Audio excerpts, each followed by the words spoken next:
नगरपालिका परिषद नीमच के हंगामेदार विशेष सम्मेलन में आज तीनों प्रस्ताव सर्वसम्मति से पारित हो गए, जिसमें जैन दिवाकर अहिंसा सर्किल व जैन दिवाकर द्वारा निर्माण की अनुमति, बघाना में हनुमान नगर के सामने वाले मार्ग का नाम स्वर्गीय राम नारायण अहिर के नाम से स्वीकृति बाबत और ब्रह्मा कुमारी आश्रम के सामने चौराहा विकसित करने वाले विषय पर उपस्थित सभी पार्षदों ने अपनी सहमति दी। परिषद की बैठक में नीरज अहिर ने 36B के विवादित भूखंड क्रमांक 1056 का मामला उठाया। उन्होंने कहा कि बघाना में पेट्रोल पंप के सामने, मेट्रो स्कूल के आसपास और अन्य जगहों पर प्रीकास्ट खड़ी कर जमीनों के खुर्द-बुर्द करने के मामले चल रहे हैं, जिनकी जांच की जाए। जमीनों के मामले को लेकर भाजपा कांग्रेस के पार्षदों ने भी अपनी आवाज परिषद की बैठक में उठाई।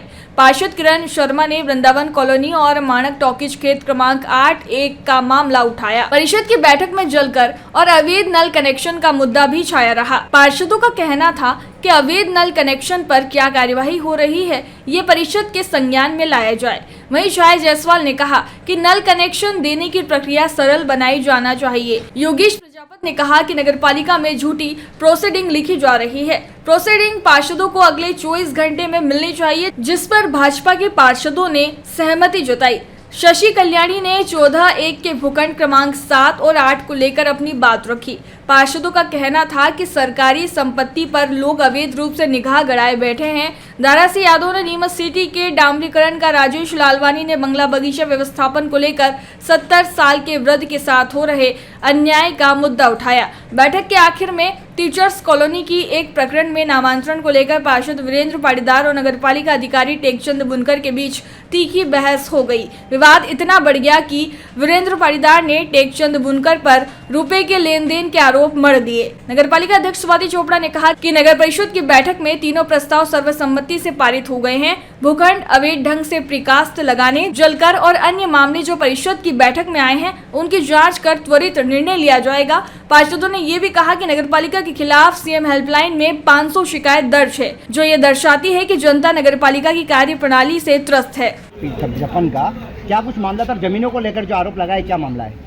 नीमच शहर के अंदर नगरपालिका एक जिम्मेदार है और शहर के ज़मीनें जो खुद को 1056 जो प्लाट है राम स्वरूप के नाम पर, उसका कुछ कोर्ट में जो केस चल रहा है उसको लेकर, और जो नीमच नगर के अंदर मेट्रो स्कूल के पास में एक प्लाट है उस पर अब एक प्रीकास्ट हो गई है।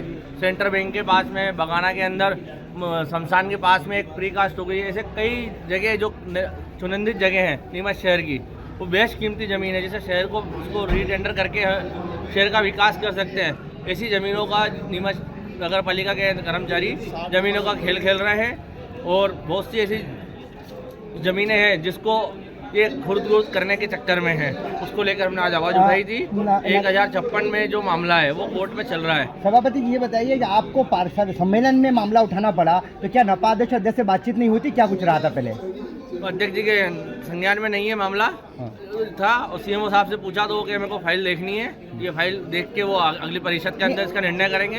अवैध प्रीकास्ट लगाने की बातें भी करी आपने, कहा पहले संज्ञान में लाया गया, तो क्या लगता है नगरपालिका की जिम्मेदार खुद अनजान बने हुए? क्या कुछ मामला है? ये सीएमओ साहब की लापरवाही है, जो उन्होंने जिम्मेदारी दी है उनकी लापरवाही रही है। इस पर जानकारी होनी चाहिए, 7 दिन के अंदर कार्रवाई कराई जाएगी। चुने हुए जनप्रतिनिधि तो आप लोग हैं, आप क्या मानते हैं? इसका मतलब कोई कमांड नहीं है अधिकारियों पर? क्या कुछ अभी कुछ दिन से वो बाहर होने के कारण वो बता नहीं पाए, बाकी ये 7 दिन के अंदर इस पर कार्रवाई की किस तरह का मामला है और क्या नगर पालिका के अधिकारियों के द्वारा भ्रष्टाचार, किस तरह से जनता परेशान हो रही है? जनता की देखिए, शहर की जनता हमको जनता के हितों की रक्षा के लिए चुनती है। हम जनप्रतिनिधि हैं, हमारा कर्तव्य है कि हम जनता के जो कोई विषय होते हैं, जिनसे उनको तकलीफ आती है, उनकी बात को हम उठाएं। हमारे एक परिचित हैं, उनके लिए मैंने अभी मीडिया में बोल भी दिया है और मैं एक बार आपके माध्यम से बोल रहा हूँ कि एक कोई प्रकरण था टीचर्स कॉलोनी का, तो उसका अगले के नाम नामांतरण था, सब कंप्लीट था। उसके बाद उन्होंने इसकी एक नामांतरण की राशि निकाली 55,581, जो कि गलत है। तो मेरे द्वारा इनको कहा गया कि ये जो आपने राशि निकाली है गलत है, उसको हटाकर आप जो लीज नवीनीकरण की राशि है वो जमा कराएं और उनके नाम लीज नवीनीकरण कराएं। क्यों कि इनके नाम पर लीज पट्टा सब बना कंप्लीट है, खाली उनको लीज नवीनीकरण कराना है। तो इस विषय को लेकर मैंने इनको 2 बार बोला, पर ये मानने के लिए तैयार नहीं थे। फिर मैंने सीएमओ साहब से बोला, सीएमओ साहब ने बोला है कि नहीं आप सही कह रहे हैं और ये राशि हम घटाकर कर देंगे, पर एक्सचेंज जी उनकी बात मानने के लिए तैयार नहीं थे। तो फिर मैंने उनको अपनी भाषा में समझाया है, उन्होंने उस बात को मान लिया है और ये राशि निकाल कर और जनता को इसका लाभ देंगे और इनके नाम नवीनीकरण किया। आपके द्वारा ये भी आरोप है कि इनके द्वारा भ्रष्टाचार किया जा रहा है, इसे लेकर क्या? देखो अब कोई विषय अगर लंबा चलता है तो आप समझते ही हैं नीमच नगर पालिका की स्थिति। हम क्या बोल रहे हैं, कोई कर्मचारी अगर एक मछली होती है पूरे तालाब को गंदा करती है। ये जो हो रहा है, जो हमें भी अच्छा नहीं लग रहा है कि नगर पालिका की ऐसी स्थिति हो रही है। नगर पालिका की स्थिति सुधारने की दिशा में हम सब काम कर रहे हैं और एक्सचेंज जी भी अपने कर्तव्य का सही पालन करें, हम यही चाहते हैं। मैडम, आज नगर पालिका परिषद के विशेष सम्मेलन में आपके द्वारा वृंदावन कॉलोनी का मुद्दा उठाया गया, इस बारे में क्या कहेंगे, क्या है पूरा मामला? देखिए, वृंदावन कॉलोनी जो कि मेरे वार्ड में आती है और वहाँ पर 4 दिसंबर को जब बांग्लादेशी विरोध हो रहा था, हम लोग सभी दशहरा मैदान थे। उस दिन वहाँ के कॉलोनाइजर देवेंद्र माली और अंतिम जैन दोनों ने मिलकर के और वहाँ का जो नगर पालिका के द्वारा बगीचे के अंदर गेट लगाया गया था उसे उखाड़ कर फेंक दिया। उससे पूर्व में 3 दिन पहले वहाँ पर ताला तोड़ा गया था। वहाँ पर उनका एक चौकीदार है कुशाल, जो अनुसूचित जनजाति उसमें आता है, तो उसने रहवासियों को धमकी भी दी थी कि आप नगर पालिका ने क्या मुझसे पूछकर ताला लगाया था, जो मैं नगर पालिका से पूछ करके ताला तोड़ूं। जब रहवासियों की ये शिकायत मुझे प्राप्त हुई तब मैंने जाकर के और अवगत कराया नगर पालिका के जो बगीचा के प्रभारी है उनको। वहाँ पर वो आए, उन्होंने पंचनामा बनाया और इस स्थिति को आगे बढ़ते हुए जिस दिन 4 दिसंबर था उस दिन यकायक उन्होंने रोड बनाना चालू कर दी और सभी लोगों ने मुझे संपर्क करने की कोशिश करी, पर चूंकि वहाँ नारे और इतने लग रहे थे कि मेरे आवाज़ नहीं आ पाई। जब शाम को 7 बजे उन्होंने मुझे कहा कि मैडम आप आ जाओ और आप खुद आकर के देखो और यहाँ पर रोड बन रही है। जब देखा मैंने स्वयं वहाँ जाकर के तो बहुत विवाद भी हुआ। रहवासियों का कहना ये है कि अगर ये नगर पालिका के अधीन हो चुकी है, अपने आधिपत्य में ले ली है, तो फिर ये बगीचे के अंदर से ये रोड क्यों निकाल रहे हैं, और अगर ये रोड निकाल रहे हैं तो फिर ये नगर पालिका की कैसे हो। तो जब मैंने कॉलोनाइजर से पूछा तो उनका एक ही कहना था कि ये मेरी ज़मीन है और मैं इस पर जो चाहूँ वो करूँ, मुझे नगर पालिका से परमिशन लेने की कतई आवश्यकता नहीं है। तो मैंने उनसे सहज रूप से कहा कि भैया अगर आप बोल रहे हैं कि ये ज़मीन मेरी है तो कोई बात नहीं, आप कागज़ ले आइए ताकि रहवासी भी संतुष्ट हो जाए और मैं भी संतुष्ट हो जाऊँ।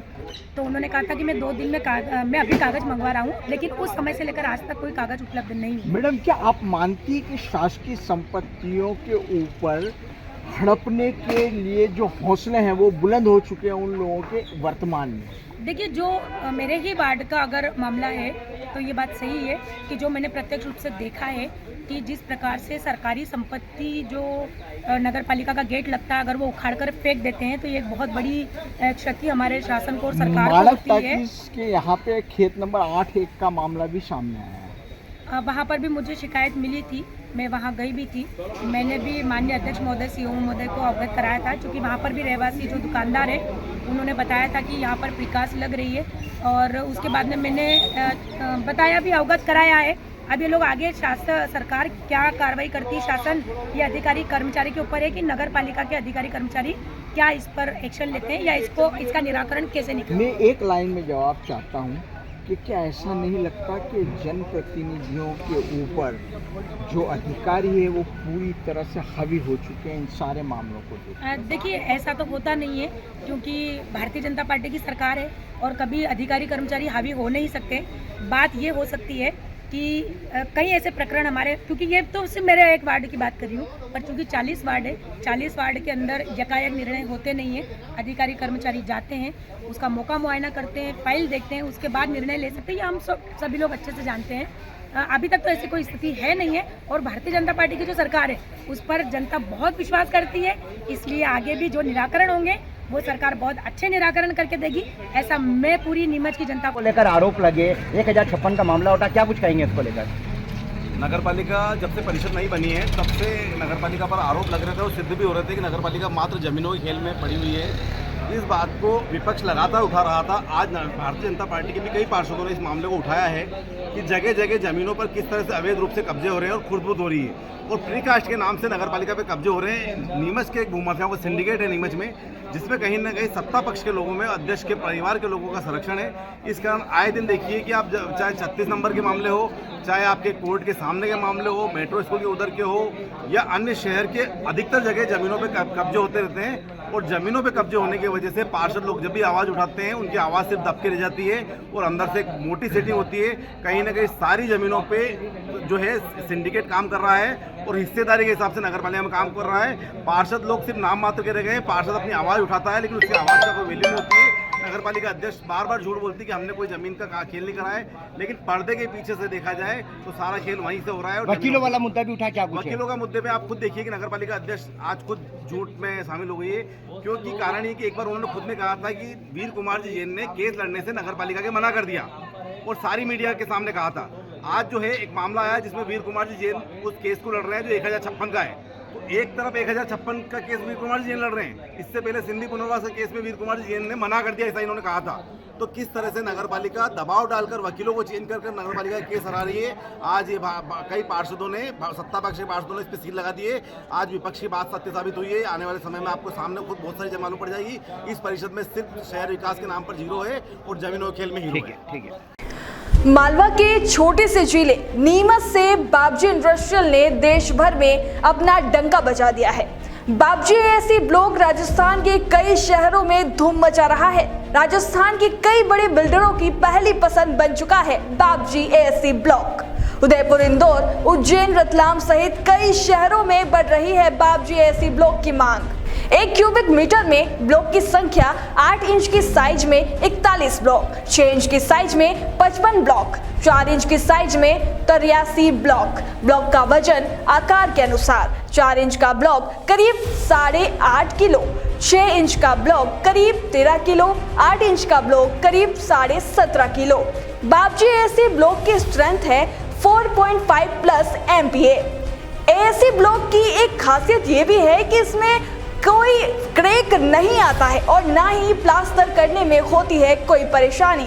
टाइल्स भी लग जाती है बेहद आसान तरीके से। अब समय आ गया है अपने निर्माण को दे एक नई दिशा। आज ही संपर्क करें और जानें कैसे बाबजी एएससी ब्लॉक आपके निर्माण को बना सकता है और भी बेहतर। Babji industrial private limited, Jhanjharwada, Neemuch, Madhya Pradesh. Contact number 9238573652, 7869716052, 9589506052।